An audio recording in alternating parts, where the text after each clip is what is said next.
só para fazer então uma apresentação de alguém que toda a gente já conhece, mas a senhora reitora então vai fazer aqui o encerramento, dar-nos o prazer de fazer o encerramento deste nosso fórum. Muito obrigada. Bom, com muita informalidade, porque realmente estou aqui a convite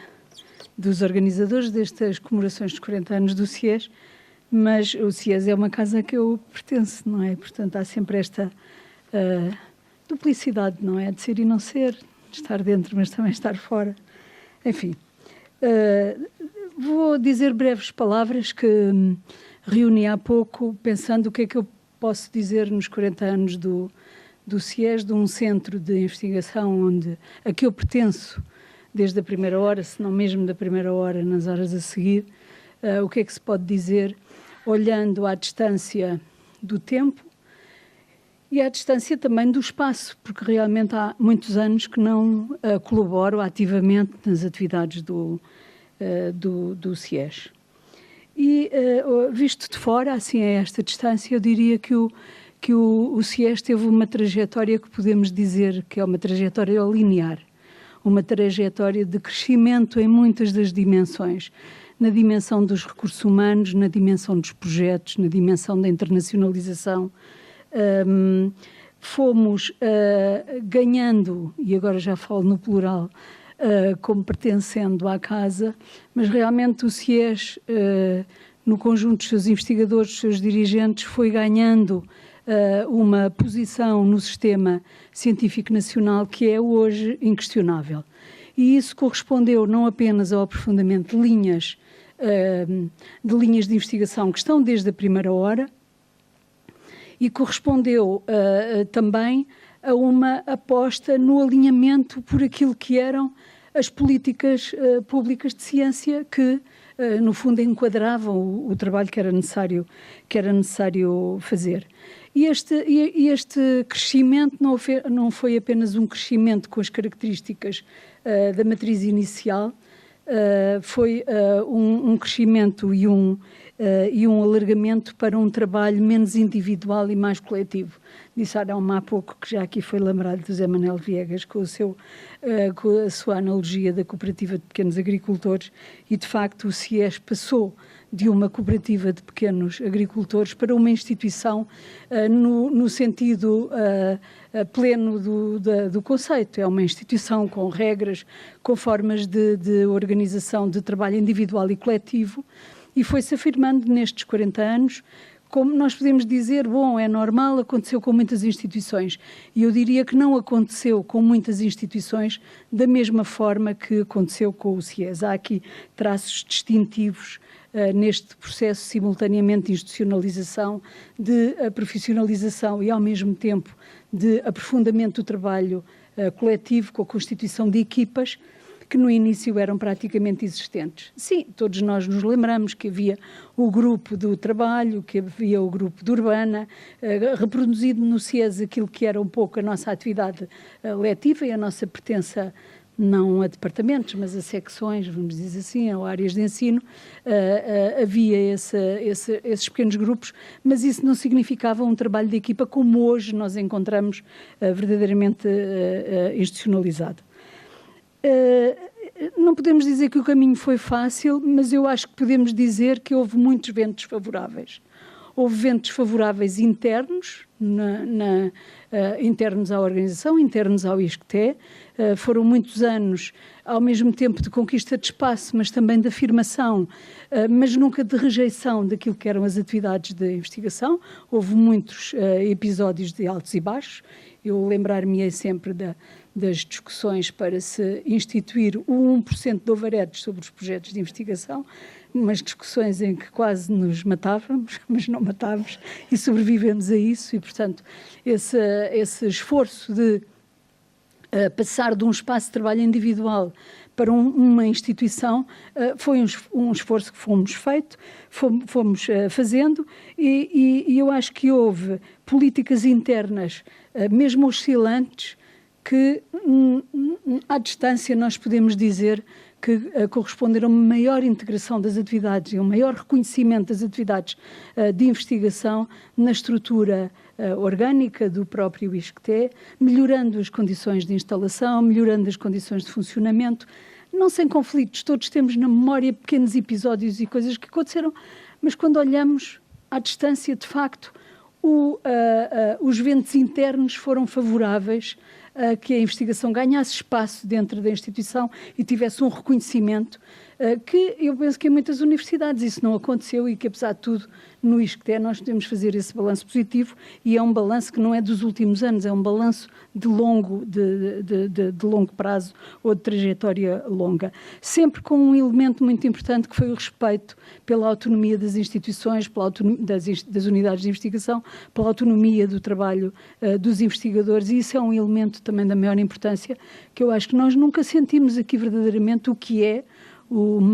mandarinato universitário e a questão da hierarquia, que muitas vezes vinha das atividades de ensino a impor-se nas atividades de investigação. Acho que beneficiámos ao longo do tempo de um espaço de autonomia e de liberdade na investigação, que é muito importante. Tenhamos consciência da importância destes princípios para os podermos salvaguardar e proteger para o futuro. E depois acho que também houve ventos favoráveis externos. As políticas públicas nestes 40 anos de crescimento do CIES foram políticas favoráveis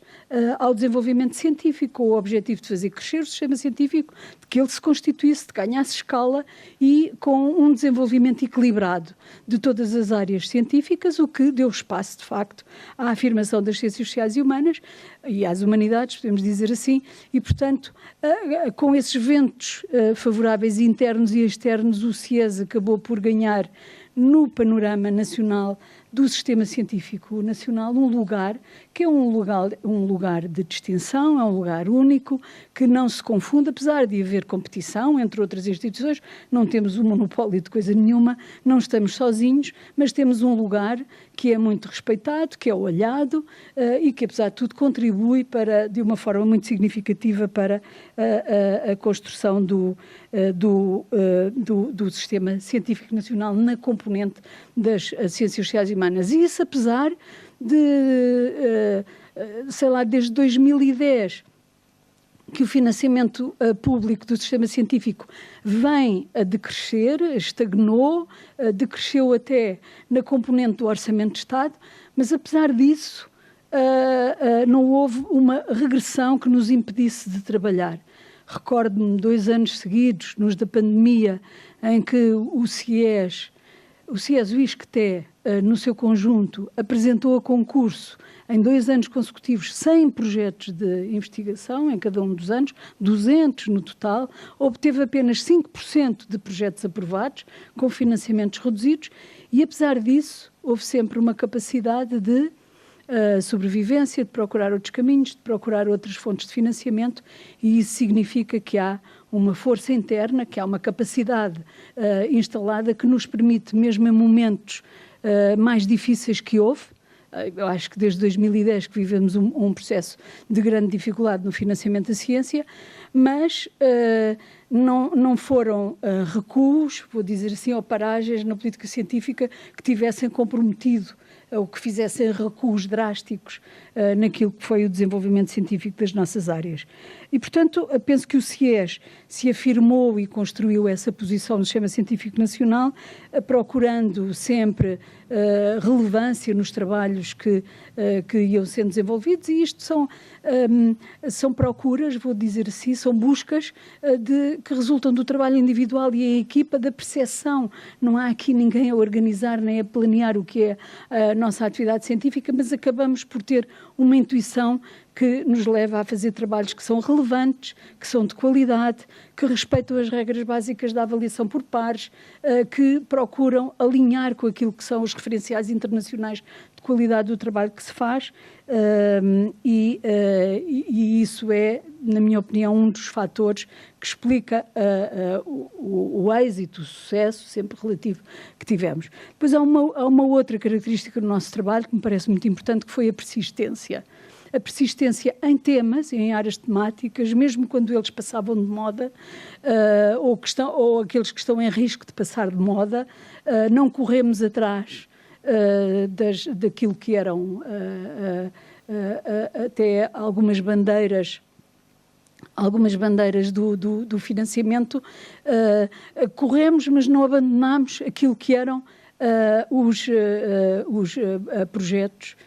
que considerávamos decisivos para compreender melhor o país, para conhecer melhor o país, para dar contributos relevantes para o seu desenvolvimento. Isso, essa persistência, essa resiliência, essa construção de âncoras que nos agarram a determinado tipo de trabalho, a determinado tipo de centro ou unidade de investigação que temos, é muito visível nos observatórios que aqui foram apresentados, que têm uma ancoragem no trabalho que fazemos, é uma persistência na recolha de informação, na produção de conhecimento, naqueles sempre paulatinamente e com a certeza de que o conhecimento que estamos a produzir é um conhecimento útil para a evolução por si próprio. É um conhecimento que é útil em si próprio, que se justifica a si próprio, mas que ele, tarde ou cedo, contribui para a tomada de decisão política ou outras coisas. Isso é visível no Observatórios, na revista, nos livros que continuamos a publicar. Portanto, há umas linhas de continuidade na nossa atividade que são de quem resiste, de quem é resiliente, de quem é persistente, e isso também faz com que tenhamos esse lugar no sistema científico nacional. E, como dizia, apesar de recuos que houve e que afetaram, podemos dizer, bastante aquilo que é o olhar sobre as ciências sociais e humanas, o CIES sobre resistir, sobre sobreviver, mantendo-se numa posição que eu considero invejável no panorama nacional. E a última avaliação das unidades de investigação veio confirmar justamente que, no seu conjunto, o ISCTE, com o CIES e com as suas várias unidades de investigação, se mantém como um referencial nesta área das ciências sociais e das humanidades. Nos últimos anos, portanto, eu diria que, apesar da estagnação dos financiamentos públicos, das atividades de ID, o CIES soube aproveitar as linhas que surgiam, soube aproveitar também os modos de consolidar esta sua posição. E eu tomo como exemplo a resposta que demos pronta, o CIES, mas também as outras unidades de investigação, em conjunto, também esta inserção do CIES também no conjunto das outras unidades de investigação do ISCTE, proporcionada evidentemente por este espaço, mas também pelo trabalho de colaboração que vai sendo desenvolvido, acho que teve a sua expressão máxima na forma como respondemos às oportunidades do emprego científico. Apesar dos financiamentos não serem uma grande promessa, não imaginarmos um futuro em que vai crescer muito o financiamento das unidades de investigação, das atividades de investigação, nós demos o passo, como no passado o CIES muitas vezes deu, o passo de estamos presentes, há uma oportunidade de fazer melhor, de consolidar a nossa posição, vamos dar esse passo, correndo os riscos, mas não deixando de perder essa oportunidade de alinhar com aquilo que são, de facto, oportunidades de consolidar. A resposta que demos aos desafios da melhoria das condições do emprego científico é, para mim, exemplar de como o CIES, ao longo da sua história, respondeu e continua a responder e espero que continue também.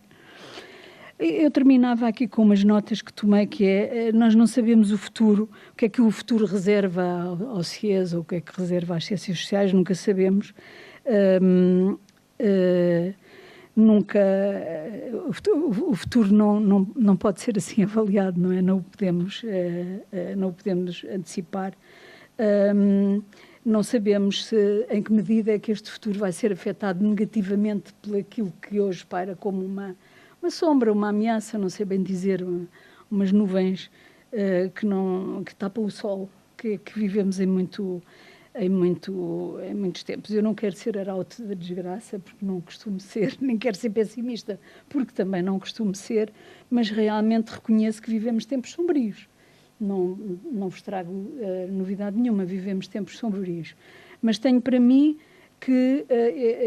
eu pessoalmente, como testemunho, como membro do CIES, com as responsabilidades que tenho nesta casa, reajo aos tempos sombrios sempre da mesma forma, e se puder transmitir-vos aquilo que que eu faria, que eu farei, a forma como eu acho que se deve responder a tempos sombrios, como os que provavelmente estamos já a viver e vamos viver, mas não sabemos, de facto, quanto é que esses tempos sombrios vão afetar a nossa atividade. Eu diria que há sempre 3 coisas que é preciso fazer. Por um lado, é manter uma voz ativa, não perder a voz, não nos remetermos ao silêncio, é preciso continuar a falar e a dizer o que se pensa, mas também a refletir criticamente sobre aquilo que fazemos, sobre aquilo que as respostas que temos que dar, refletir criticamente e alinhar argumentos e alinhar pensamento também de como se responde a alguns desafios que são colocados. E depois, finalmente, a terceira coisa eu acho que é continuar a fazer bem aquilo que estamos a fazer.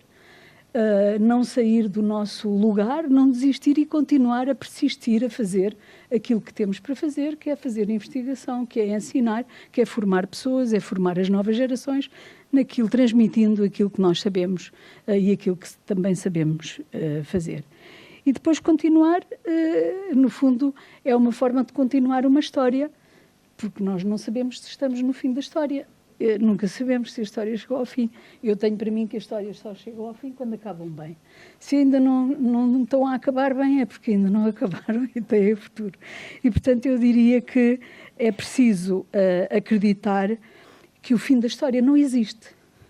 Aquilo que existe é uma continuidade, a história é sempre interminável e a história do CIES será interminável, na minha opinião, mesmo que venham tempos sombrios. Eu, há poucos dias, tive que fazer uma conferência a pedido sobre o programa Erasmus, de que todos nos orgulhamos tanto, não é? E recordei que, de facto, o nome do programa Erasmus se deve a uma homenagem ao Erasmus de Roterdão, que nos anos de 1600, ele e o seu amigo Damião de Góis foram não foram cientistas no sentido moderno da palavra, mas de facto foram os humanistas, cosmopolitas, defensores do pensamento racional e, portanto, nós podemos encontrar ali 2 figuras inspiradoras, que viveram momentos excepcionais, momentos absolutamente extraordinários no tempo em que viveram, e o Erasmus de Roterdão, antes de morrer ou depois de morrer, agora já não sei bem, viu todos os seus livros retirados de circulação e o Damião de Góis morreu às mãos da Inquisição, como todos sabemos. Mas hoje cá estamos nós, para dar o nome de Erasmus a um programa de que todos nos orgulhamos e também para dar o nome de Damião de Góis. Portanto, significa que a história, de facto, é interminável, não acaba e mesmo que os tempos possam ser sombrios, se continuarmos a fazer o nosso trabalho acreditando que aquilo que estamos a fazer é aquilo que devemos fazer, e fazendo sempre melhor, a história não terminará, a não ser quando terminar bem. Muito obrigada.